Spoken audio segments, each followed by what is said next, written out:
चलो तो कुछ इक्वेशन हमको डिस्कस करना है, ठीक है। तो देखो ये इक्वेशन हम लोग ऑलरेडी जान रहे हैं, v equal to R omega. But इस इक्वेशन को अगर वेक्टर फॉर्म में अपने को लिखना है तो क्या करें? वेक्टर फॉर्म में बोलने से मतलब ये जो इक्वेशन तुम लिखे हो ना, ये तुम्हें ये बोल रहा है v का magnitude is equal to, circular motion है, v का magnitude is equal to radius times magnitude of velocity. But हम बोल रहे हैं v vector, omega vector, position vector के फॉर्म में अगर मेरा है, यह इक्वेशन वेक्टर फॉर्म में कैसे लिखें? जनरली हम लोग वेक्टर फॉर्म यूज नहीं करते हैं, इसलिए हम लोग के दिमाग में भी नहीं आता है।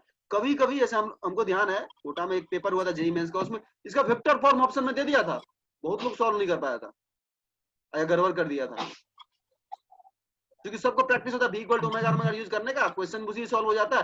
डायरेक्ट अगर तुमसे वो वेक्टर वाला इक्वेशन ही दे दो ऑप्शन, बोले कौन सा इक्वेशन सही है, फिर वहां पे तुम्हें जरूरत पड़ जाएगा, बाकी क्वेश्चन में तुम्हें जरूरत पड़ने वाला नहीं वेक्टर फॉर्म का। चलो वेक्टर फॉर्म का चर्चा कर लेते हैं। वेक्टर फॉर्म में देखो होता क्या है, ऐसे हम डायरेक्ट लिखते हैं, फिर उसको हम एक्सप्लेन भी करते हैं कैसे आया है। वेक्टर भी वेक्टर के फॉर्म में लिखना, एरो ला के लिखना, ये वाला इक्वेशन, इसी इक्वेशन को vector v is equal to होता है omega vector cross R vector.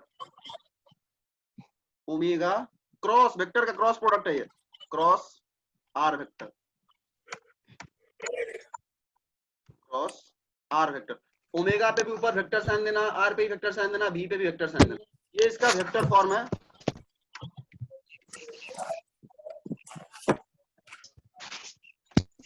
अब होगा क्या, तुम्हें ये अगर पता नहीं होता, डायरेक्ट एग्जाम में अगर ये ऑप्शन में देते हैं b equal to omega cross R, b equal to R cross omega, तुम कंफ्यूज होगे ओमेगा क्रॉस आर लें या आर क्रॉस ओमेगा लें, अगर पता नहीं होगा तो।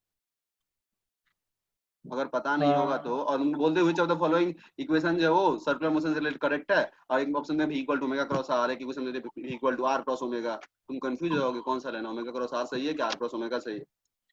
तो तुम्हें पता होना चाहिए, और पहले से पता होगा फिर लगा दो, नहीं पता होगा तो कंफ्यूज होगा यहाँ में। बाकी क्वेश्चन में सॉल्व करने में तुम डायरेक्ट वेक्टर फॉर्म यूज नहीं कर दो, mostly v equal to R omega use करते हैं हम लोग।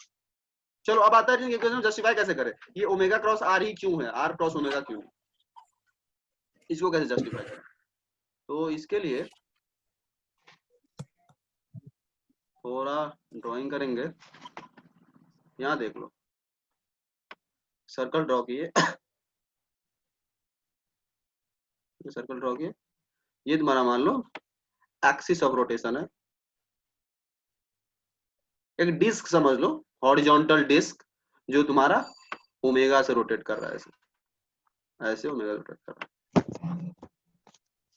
ओमेगा से रोटेट कर रहा है। तो ये बताओ, रुक जाओ गौर से, तो कलर चेंज करते हैं। मान लो तुम्हारा पार्टिकल अभी इसी इंस्टेंट पे यहाँ पे, पार्टिकल इस इंस्टेंट पे, तीनों वेक्टर को ड्रॉ करते हैं। इसका भी कैसे होगा, तुम बोलोगे भैया ऐसे होगा, क्योंकि डिस्क कैसे रोटेट कर रहा है, इसका भी ऐसे होगा, वेक्टर हम ड्रॉ कर रहे हैं, बी वेक्टर ऐसे होगा।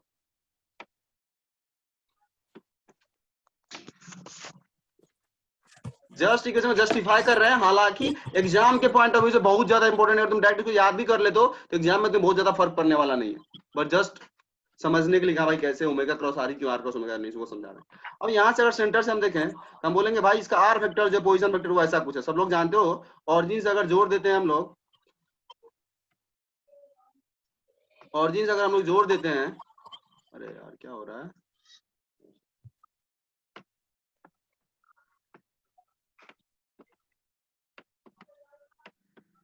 सॉरी, आर वेक्टर ड्रॉ करना पड़ेगा हमको।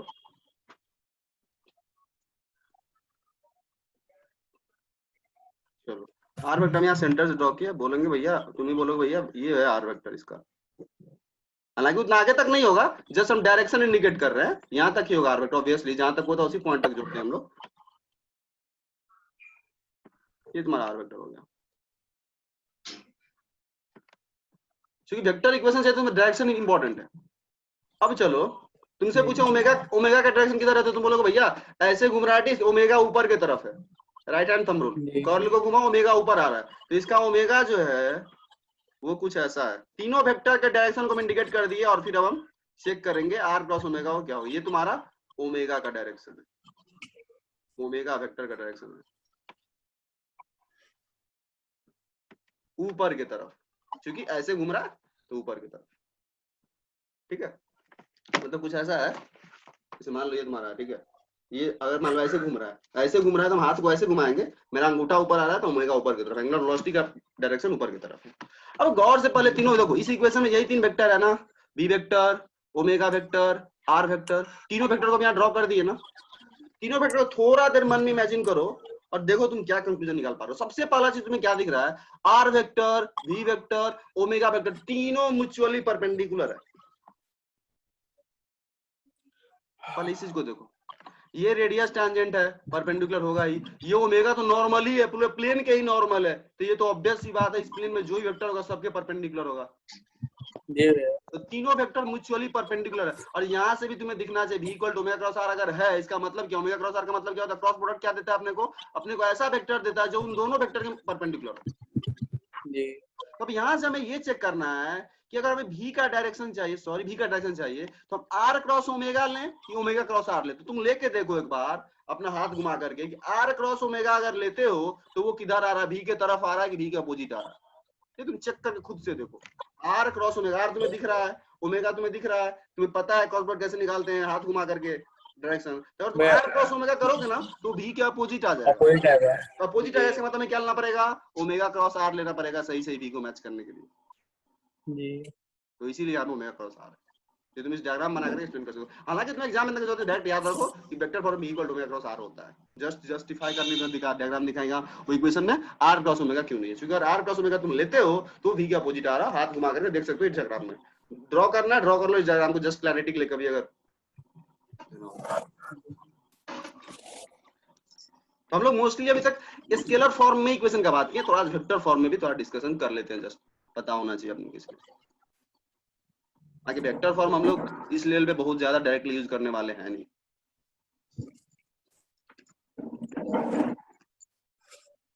चलो तुम्हारा तो ये पहला इक्वेशन हो गया, तब तक हम अगला इक्वेशन लिखते हैं।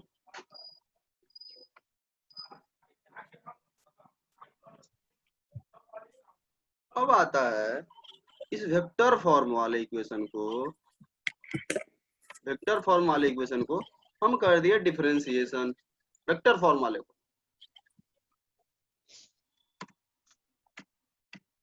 सॉरी छोटा हो गया,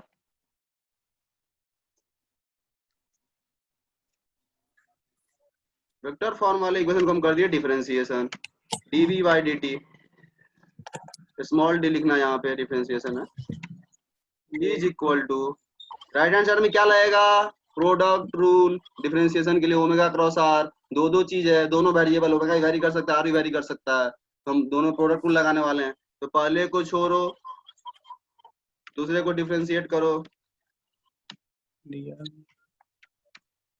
फिर प्लस आर को छोड़ो पहले को डिफरेंशिएट करो, क्रॉस है ध्यान रखना, वेक्टर का डिफरेंशिएशन कर रहे हो ये भी ध्यान रखना, क्रॉस है बीच में, मल्टीप्लाई नहीं है, इसलिए ऑर्डर मैटर करता है, तुम इसको D omega by dt cross R को तुम R cross D omega by dt नहीं लिख सकते, इसलिए ऑर्डर मैटर करता है, ये भी ध्यान रखना यहाँ पे, वेक्टर वाला इक्वेशन डिफरेंशिएट करो। चलो ये तुम्हारा डिफरेंशिएशन हो गया, dv बाय dt क्या होगा बोलना, left hand side net acceleration, तुम वेक्टर फॉर्म में डिफरेंशिएशन कर रहे हो, ये ध्यान रखना, ये तुम्हें सारा एक्सीलरेशन देने वाला, टोटल एक्सीलरेशन देने वाला, acceleration vector is equal to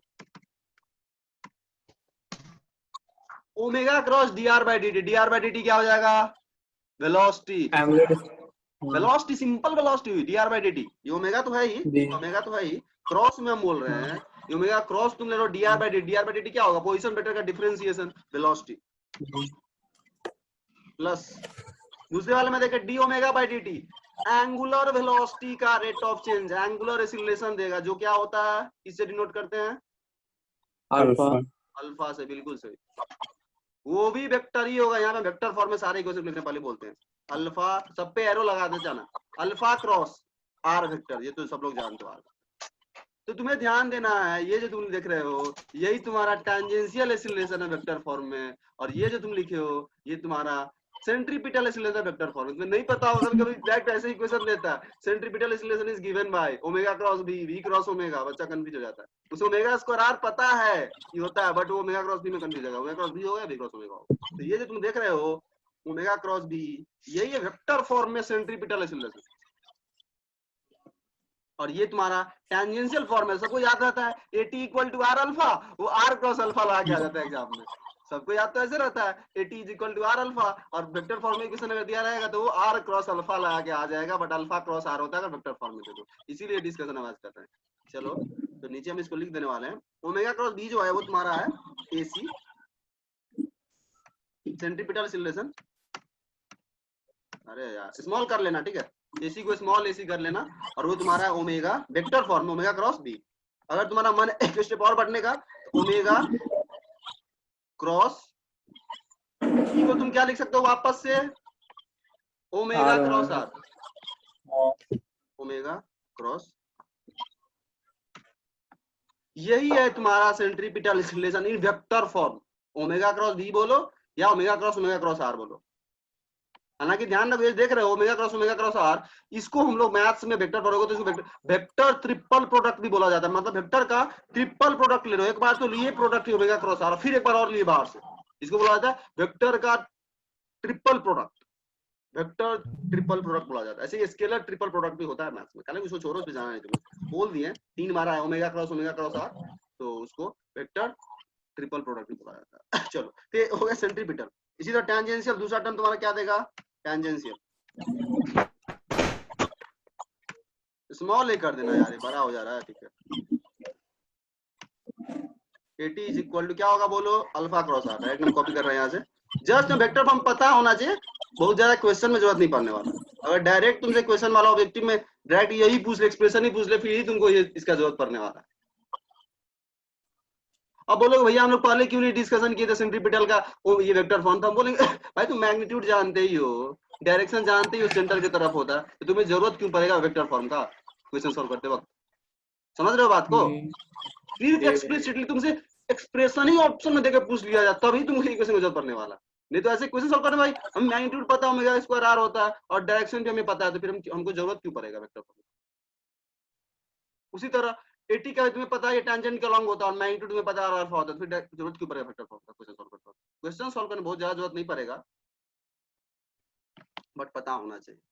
ये आया हुआ था हमको याद है, जानते ये वाला इक्वेशन आया हुआ था, ये वाला इक्वेशन हमको याद है, जेईई मेंस के पेपर में कोटा में हम लोग 11th में थे, तो इसी टाइम का बात है, अगस्त सितंबर का ही बात है, पेपर में लोग डाल दिया था, सिंपल इक्वेशन ही डाल दिया था कि the velocity vector in a circular motion is given by omega cross R, R cross omega, ऐसे करके ऑर्डर चेंज करके माइनस ओमेगा क्रॉस ऐसे कुछ करके ऑप्शन दिया हुआ था, तो बहुत लोग को सबको याद था इक्वल टू आर ओमेगा, तो सब आर क्रॉस ओमेगा ला के आ गया था, लेकिन उल्टा हो जाता है, ध्यान रखना। चलो ठीक है लिख लो, चलो हो गया। तो ये वाला इक्वेशन बात करते हैं वेक्टर वाला इक्वेशन का, चलो नीचे आ जाओ, इस सबको स्मॉल कर लेना, पहले बोल देते हैं कैपिटल नहीं होगा।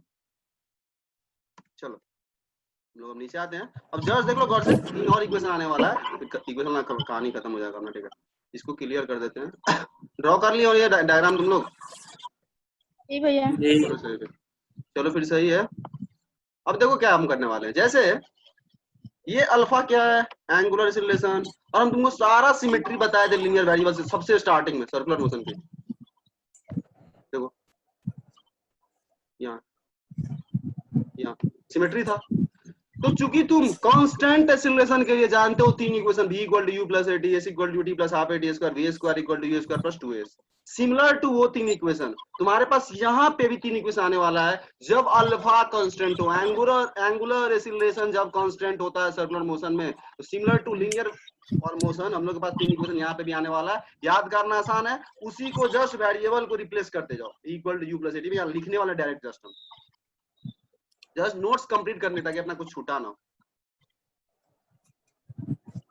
सेम क्वेश्चन उसी तरह का यहाँ पे ही बन सकता है, जैसे तुम s equal to t plus half करते थे क्वेश्चन, वैसे यहाँ पे ही बन सकता है, पहले इक्वेशन लिख देते हैं, तो उसको हम बोलेंगे equations of circular motion, equations of circular motion with constant angular acceleration. जैसे वहां पे एक कांस्टेंट मानते थे, यहाँ पे एंगुलर एक्सीलरेशन अल्फा कांस्टेंट माने, equations of circular motion with constant alpha, alpha मतलब एंगुलर एक्सीलरेशन, बोलोगे तो लिख ही देते हैं एंगुलर एक्सीलरेशन, जिसको हम लोग डिनोट करते हैं किसी से, अल्फा से। चलो अल्फा से, अल्फा जब कांस्टेंट हो, सिंपल उसी तरह इक्वेशन देख लो और से अपने पास था v इक्वल टू, मुंह पर बोल रहे हैं v equal to u plus AT, हालांकि बोलोगे तो हम लिखते हुए चलेंगे, कोई दिक्कत नहीं है। v is equal to u plus AT, एक कांस्टेंट मान देते। सिमिलरली यहाँ पे v क्या है, फाइनल वेलोसिटी, तो यहाँ पे क्या लेंगे, final angular velocity, final omega F कर देते हैं, सिंबल बुक्स वगैरह में अपने हिसाब से यूज करता हूं, वो फर्क पड़ता है, तो मतलब पता होना चाहिए। Final angular velocity is equal to initial angular velocity plus acceleration, तो एक्सीलरेशन का हो जाएगा angular acceleration into T, into T. हालांकि हम बोल्ड नहीं लिखना चाह रहे हैं, ठीक है, इसको हम बोल्ड करना नहीं चाह रहे हैं, कंट्रोल, वेक्टर वाला फील नहीं आना चाहिए तुम लोगों को यहाँ पे, ऐसा कुछ नहीं। b equal to u plus AT, ठीक है। दूसरा इक्वेशन था अपने पास s is equal to ut plus half AT square.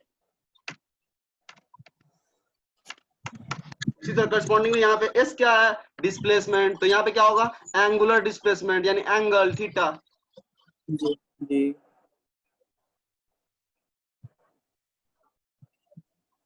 Theta is equal to u initial velocity, तो initial angular velocity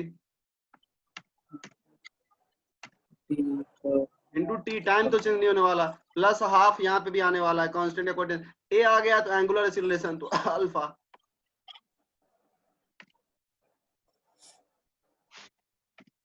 into T square, T का कोई चेंज नहीं होगा। Third equation b is equal to B square is equal to U square plus 2as। बोलो मनीषा, इसका corresponding equation क्या होना चाहिए, ओमेगा स्क्वायर, ओमेगा पे omega final square, square, final velocity है तो फाइनल बोलो, omega final square, omega final equal to omega final square बोलो equal to omega equal initial, to omega initial square, बिल्कुल सही, omega initial square plus 2 alpha, बिल्कुल सही, 2 2 alpha, alpha theta. बिल्कुल सही, अल्फा और थीटा, बिल्कुल सही, अल्फा और थीटा, बिल्कुल सही। क्विकली लिख लो इस इक्वेशन को। अब सेम तरीके से बोलोगे तो इस तरह का न्यूमेरिकल हम दो चार करवा सकते हैं इसके भी, इसका कोई मतलब नहीं होगा, ठीक है, तुम लोगों के लिए इतना तुम लोग अब खुद कर सकते हो, ठीक है। मतलब तुमको बोल देगा एक डिस्क रोटेट कर रहा है, इनिशियल उसका एंगुलर वेलोसिटी 5 रेडियन पर सेकंड है, अल्फा उसका इतना रेडियन पर सेकंड स्क्वायर, यूनिट वगैरह पता होना चाहिए, अल्फा का रेडियन पर सेकंड स्क्वायर होता है, मैं स्टार्टिंग में बोले में लेक्चर्स वगैरह में, जिस यूनिट से गायब ना हो जाए, बहुत लोग का हो जाता है इसलिए बोल रहे हैं, वो सब पे ध्यान देना, छोटा मोटा चीज भूल मत जाना आगे पढ़ने के चक्कर में, ठीक है। वो दिया रहेगा बोलेगा बताओ इतने देर में कितना एंगल रोटेट हो जाएगा, थीटा कितना हो जाएगा, सिंपल फॉर्मूला वगैरह लगाओ, आंसर लाओ, कुछ नया खास होता नहीं। अल्फा तुम्हें कांस्टेंट दिया रहेगा, अगेन अगर अल्फा कांस्टेंट नहीं दिया हो तो बोल रहे हैं, मतलब फिर डिफरेंशिएशन कैसे सॉल्व करेंगे, फिर कैसे सॉल्व करेंगे, इसमें डिफरेंशिएट करते थे बिल्कुल सही, ए को डी। फिर कैलकुलस, बिल्कुल बिल्कुल। अगर एक्सीलरेशन कांस्टेंट नहीं होता तो अपने को डिफरेंशिएशन लगाना पड़ता था, इंटीग्रेट करना पड़ता था बेसिक, तो यहाँ पे भी होगा सिंपल, फिर तुम ये वाला इक्वेशन सब यूज करोगे, यहाँ कहते हैं, रुक जाओ, बेसिक बेसिक डेफिनेशन, ये differentiation form omega equal to D theta by dt, alpha equal to omega by dt, ये यूज करो और फिर डिफरेंशिएट ये इंटीग्रेट करोगे जो भी है।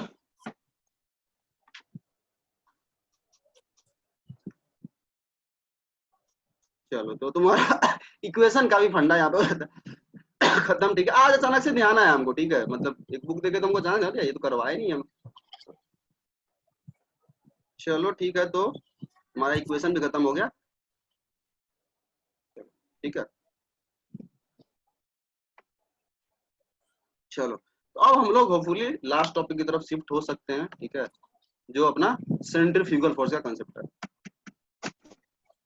चलो तो ये लिख लिया इक्वेशन तुम लोग सारा, जी भैया। चलो फिर सही है, तो हम यहाँ पे अब इसको सेंट्रीफ्यूगल को लाने वाले हैं ऊपर,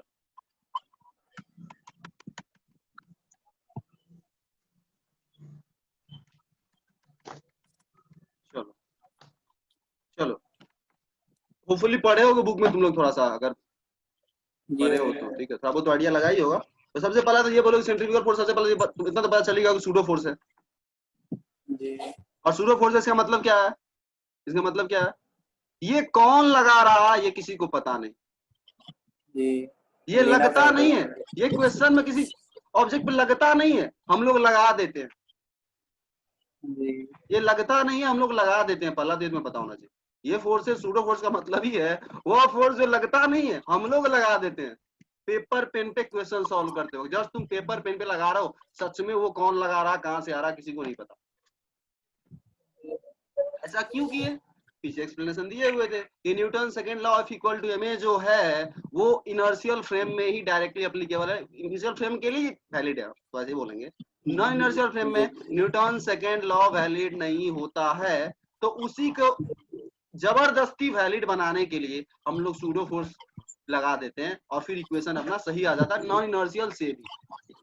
ऑब्वियसली तुम पढ़े हो बुक में भी कि सेंट्रीफ्यूगल फोर्स कब लगता है, जब किसी रोटेटिंग फ्रेम से हम क्वेश्चन सॉल्व कर रहे हैं, और जब कोई चीज रोटेट कर रहा है तो भाई उसके पास एक्सीलरेशन तो है ही, जी और एक्सीलरेशन है तो वो इनर्शियल फ्रेम नहीं है, नॉन इनर्शियल फ्रेम है, जी और नॉन इनर्शियल फ्रेम में तो Newton second law directly valid नहीं होगा, और वैलिड नहीं होगा, तुमको जबरदस्ती लगाना है तो फिर तुमको सूडो फोर्स लगाना पड़ेगा। जी तो पहला तो तुम्हें ये क्लियर होना चाहिए क्यों आया, जब ये नॉन इनर्शियल फ्रेम आया, समझ जाओ कोई ना कोई सूडो फोर्स तुम्हारा आने ही वाला है, आने वाला है, पक्का आने वाला है। तो यहाँ पे सेंट्रीफ्यूगल फोर्स आता है, तो ये हो गया सेंट्रीफ्यूगल फोर्स। अब इसके एक्सप्लेनेशन की बात है तो हम क्लियरली मेंशन कर देते हैं, जो सच है उसमें बता दें पहले स्टार्टिंग में, फिर हम एक्सप्लेनेशन की तरफ जाएंगे। देखो अगर इसका बोलोगे मतलब अच्छा से भैया हमको बताइए कैसे आ रहा नहीं आ रहा, इसका कैसे एक्सप्रेशन वगैरह है, तो थोड़ा मैथ्स लगेगा, थोड़ा डिफरेंस है जो तुम लोग को इस लेवल पे दिक्कत दे सकता है, और हालांकि तुम्हारे सिलेबस में है भी नहीं, पहले तुमको जितना जरूरत है वो बहुत कम जरूरत है, तुम्हें लेवल पहले बोल देते हैं। हो सकता है उससे उतना अच्छा तुम्हारे मैथमेटिकल एक्सप्लेनेशन नहीं दे पाए, जस्ट में बता देंगे सेंट्रीफ्यूगल फोर्स इतना होता है, ऐसे लगता है, इसका मैग्नीट्यूड इतना होता है, डायरेक्शन इतना होता है, उतना सही तुम्हारा सारा क्वेश्चन बन जाएगा, एग्जाम में भी उसी से क्वेश्चन आता है, उतना ही सॉल्व हो जाएगा। मैथमेटिकल एक्सप्रेशन समझाओगे तो तुम्हें अच्छे समझ में आएगा एक्सप्रेशन कहाँ से आया, वेक्टर फॉर्म में अच्छे समझ में आता है, वहां से मतलब अच्छा से वहां समझ में आएगा। तो मैथ्स और डेरिवेशन में जाएंगे नहीं, पहले तुम्हें हम जितना जरूरत है एक पेज में एक्सप्लेन कर देने वाले हैं, अगले पेज में थोड़ा सा हम उसको टच करने वाले हैं, मैथ्स के डेरिवेशन में जाएंगे, जस्ट उस इक्वेशन को फाइनल लिखे हुए नीचे। बोलोगे किसी दिन अलग से तो हम क्लास रख के, अगर तुम लोग का मन हुआ तो डेरिवेशन बता सकते हैं, थोड़ा सा उसका मतलब रोटेशन ऑफ एक्सिस वगैरह का कंसेप्ट लगता है, थोड़ा सा भी तुम लोग को दिक्कत दे सकते, उसमें नहीं जाएंगे। तो चलो स्टार्ट करें। सबसे पहले उसी तरीके से हम एक्सप्लेन करने वाले हैं जैसे हम सूडो फोर्स का कांसेप्ट एक्सप्लेन किए हुए थे, बताए थे कि आखिर लाना क्यों पड़ा, हालांकि मुंह से अभी जस्ट बोल भी दिए, उसको हम लाते हैं, कंट्राडिक्शन लाए थे, याद है तुम लोगों को सूडो फोर्स में कोई एक ऐसा इक्वेशन लगाया था जहाँ पे 20 = 30 आ रहा था, 30 = 40 आ रहा था, जो इक्वेशन मैथमेटिकली पॉसिबल नहीं है, वैसा यहाँ पे भी करने वाले हैं, फिर तुमको समझ में आएगा हाँ भाई कोई ना कोई फोर्स आना पड़ेगा। तो पहले तो ये वहां पे पहुंचाएंगे तुमको, उस कंट्राडिक्शन में पहुंचाने वाले हैं, और उसके बाद फिर हम सेंट्रीफ्यूगल फोर्स में। तो चलो उसके लिए सिस्टम का जगह वहां पे भी ध्यान होगा तुमको, हम लिए हुए थे एक ब्लॉक, एक ऑब्जर्वर मानते जो 2 से जा रहा है, एक ऑब्जर्वर मानते रेस्ट पे, उसी तरह सेम काम यहाँ पे भी करने वाले हैं।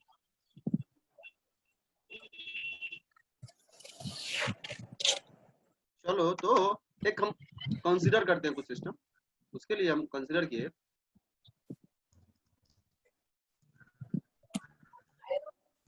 तुम्हारा, मान लो ये कोई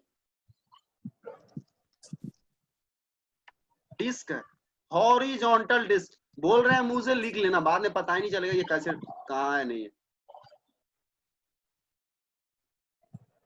हॉरिजॉन्टल डिस्क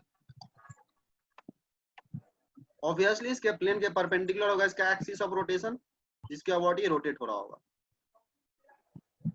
मतलब कुछ ऐसा हम बोल रहे हैं, ये मेरा डिस्क, हालांकि ये सर्कुलर नहीं है, रेक्टेंगुलर बुक है, ठीक है, डिस्क, इसका एक्सिस ऑफ रोटेशन ऊपर की तरफ, और ये डिस्क ऐसा कुछ हॉरिजॉन्टल प्लेन में रोटेट कर रहा है, ठीक है। थोड़ा बड़ा डायग्राम बनाना चाहिए था बट ठीक है चलो हो जाना चाहिए। मान लो यहाँ पे कोई ब्लॉक या पार्टिकल कुछ भी मानना है, मान लो एक सेकंड को, यहाँ पे कोई छोटा सा ब्लॉक है या पार्टिकल कुछ भी तुम मान सकते हो, कोई फर्क नहीं पड़ता, m मास का है, इसका मास m है, इसका मास ठीक है। ये पार्टिकल भी तुम्हारा ऐसे कुछ घूम रहा, ऐसे कुछ घूम रहा अपना रेडियस में, अपने रेडियस में घूमेगा कुछ ऐसा, अगर इमेजिन कर पा रहे हो तो। डिस्क के साथ ये भी किसी रेडियस, इस रेडियस को मान लो एक सेकंड को r, इस रेडियस को मान लो सेकंड को r। थोड़ा छोटा डायग्राम हम कर दिए, थोड़ा बड़ा बना सकते हो, नहीं समझ में पूछ लेना क्या है भैया, क्योंकि समझ में ये r तुम्हारा डिस्क का रेडियस ये मान लिए, जिस रेडियस में, ध्यान रखना डिस्क का रेडियस r नहीं है, जिस रेडियस में तुम्हारा वो ब्लॉक घूम रहा है, इसका रेडियस तो यहाँ से लेकर के बाहर तक का होगा, ये यहाँ तक होगा डिस्क का रेडियस, ये जो कि r से बड़ा होगा ऑब्वियसली, ठीक है। तो हम किस पे F इक्वल टू में लगाने वाले हैं, उस ब्लॉक पे जो डिस्क के साथ रोटेट कर रहा। अगेन यहाँ इस वर्ड को लिख लो, वो ब्लॉक जो है रोटेटिंग विद द डिस्क, मतलब डिस्क पे वो फिसल नहीं रहा, डिस्क के साथ ही घूम रहा। No slipping between the disc and the block, block और डिस्क के बीच कोई स्लीपिंग हम लोग कंसीडर नहीं कर रहे हैं अभी। हम सिस्टम डिफाइन कर दिए, उस सिस्टम के लिए, इस ब्लॉक के लिए हम F इक्वल टू में लगाने वाले हैं, एक बार इनर्शियल फ्रेम से, एक बार नॉन इनर्शियल फ्रेम से, और देखते हैं फिर क्या होता है। अभी सेंट्रीफ्यूगल फोर्स वर्ड को भूल सकते हो, अभी हम उस वर्ड पे गए ही नहीं,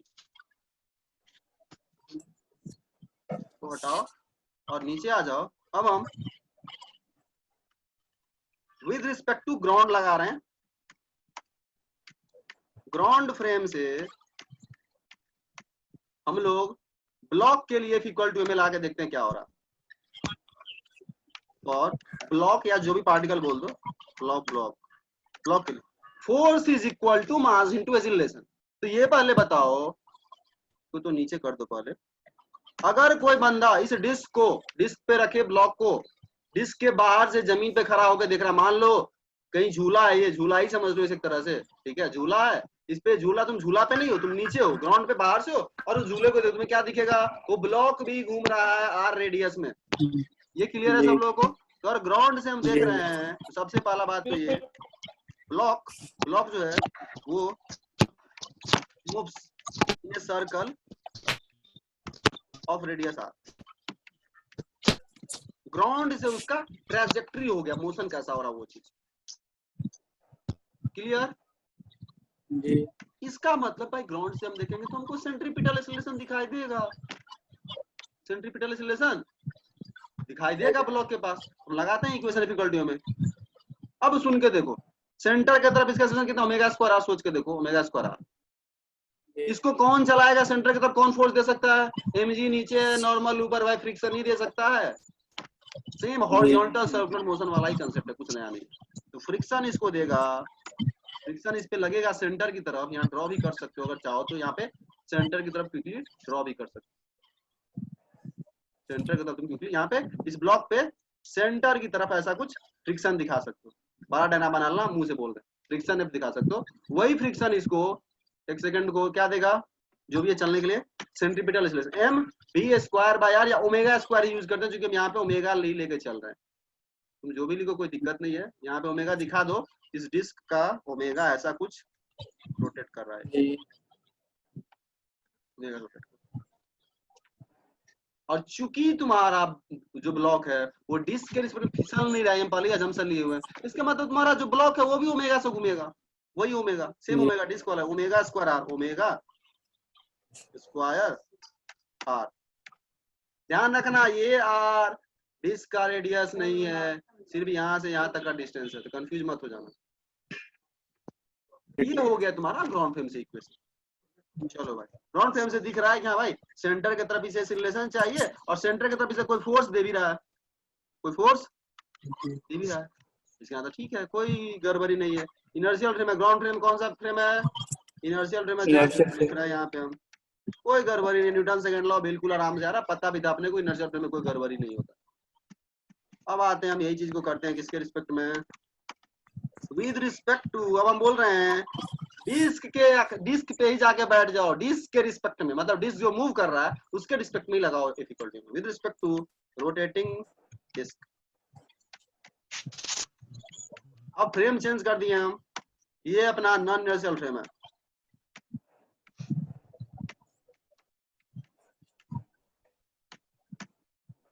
ओ यार क्या हो जाता है इसको,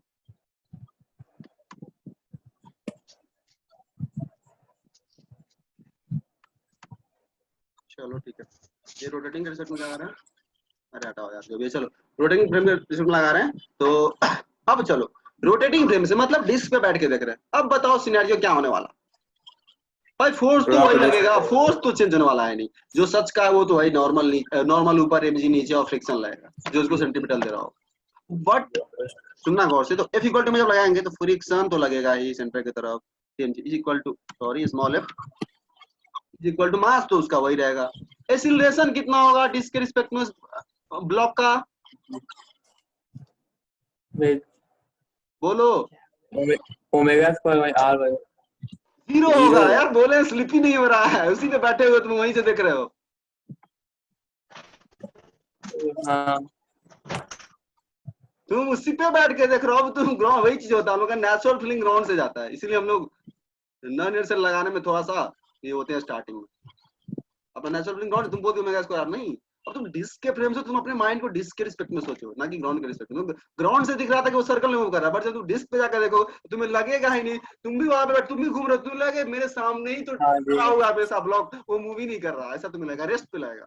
तो पहला उस चीज को लिखा उसी की तरह, जो तुम्हारा ब्लॉक है वो एट रेस्ट होगा इस फ्रेम में with respect to disc, rotating disc. अगर ज्यादा क्लियर होकर बोलना चाहें तो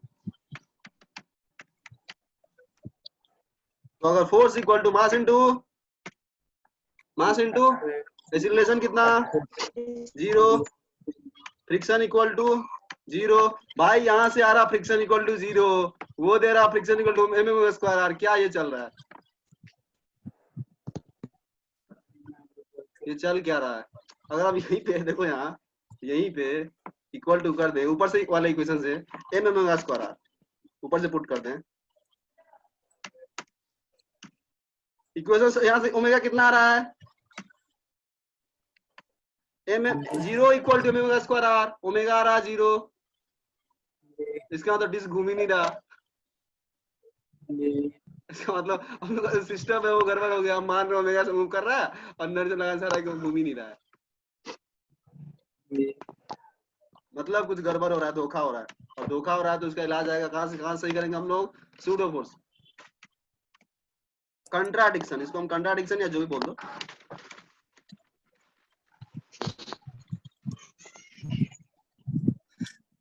चलो ठीक है, यानी हम लोग जो अज्यूम किए थे उसी को कंट्राडिक्ट कर रहा, ओमेगा से डिस्क मूव कर रहा है और वो मूव ही नहीं कर रहा, ऐसा कुछ आ रहा अपने पास कंक्लूजन।